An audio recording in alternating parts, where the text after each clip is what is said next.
Hello guys, আবারও চলে আসলাম দক্ষিণ দিনাজপুর জেলার তপন থানার অন্তর্গত বদলপুর ভিকাহার নামে এই জায়গায় পরিচিত শ্রী শ্রী রক্ষাকালী মন্দির, বল্লা মায়ের আর এক রূপে পূজিত এই বিশাল ঐতিহাসিক এক মন্দির, যেটা পূজিত হয় প্রত্যেক বছর রাস পূর্ণিমার প্রথম শুক্রবার এবং এক সপ্তাহ ধরে এখানে পূজা ও মেলা দুটাই চলে। প্রচুর ভক্তের সমাগম হয় দূর দূরান্ত থেকে।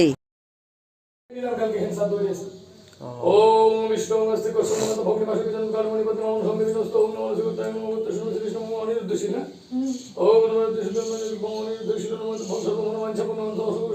সপ্তাহের প্রতি শুক্রবারে অন্নভোগের মাধ্যম দিয়ে মায়ের পূজা হয়ে থাকে। আপনারা চাইলে আসতে পারেন। এই মন্দিরের মা অনেক জাগ্রত। এখানে কেউ মানত করলে কাউকে খালি হাতে ফেরায় না। আমারও মানত ছিল, সেটা দেওয়ার জন্য আমি এখানে এসেছি। তো অবশ্যই আপনারাও আসবেন। তো বন্ধুরা, বাৎসরিক পূজা এই মায়ের দর্শন কে কি করেছেন কমেন্টে জানাবেন, আর যারা আসেননি একবার হলেও এসে মায়ের দর্শন করে যাবেন।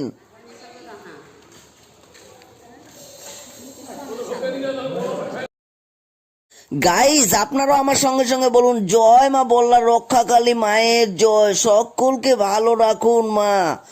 প্রচুর পরিমাণে ভিডিওটা শেয়ার করে অন্যকে দেখার সুযোগ করে দেবেন। পুরো মাখন ঝাঁকা নাকা।